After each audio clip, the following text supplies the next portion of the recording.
গোপন সূত্রের তথ্য পাওয়া অনুযায়ী পুলিশের অভিযান চালিয়ে এক অটো চালিত ভ্যানে কত বুদ্ধির সাথে পাচার হচ্ছে ফেনসিডিল। পুরো ভিডিওটা ধৈর্য ধরে দেখবেন আশা করি। কি হচ্ছে আমাদের দেশে? পুলিশ গোপন সূত্রে জানতে পারে একদল লোক অনেকদিন ধরে তারা বিভিন্ন মাধ্যমে ফেনসিডিল দেশে প্রান্ত থেকে ও প্রান্তে পাচার করছে। কিন্তু সেই চক্রটি অনেক বুদ্ধিমান, তারা বিভিন্নভাবে বিভিন্ন কৌশল অবলম্বন করে বিভিন্ন পাচার করত ফেনসিডিল।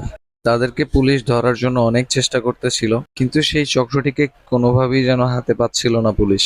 তবে পুলিশ তাদের সোর্স বিভিন্ন জায়গায় লাগিয়ে রাখে এই চক্রটিকে পাওয়ার জন্য। অবশেষে পাওয়া গেল এই চক্রের একজনকে এবং হাতে নাতে ধরা হলো তার ভ্যান গাড়ি সহ।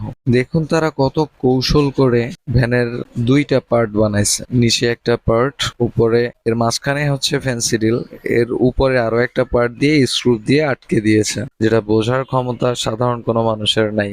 আমি অসংখ্য ধন্যবাদ জানাই পুলিশ ভাইদের, কারণ তাদের অক্লান্ত পরিশ্রমের পরই এদের গ্রুপটাকে ধরা সম্ভব হয় হাতে নাতে, তাও 1000 পিস ফেনসিডিল সহ।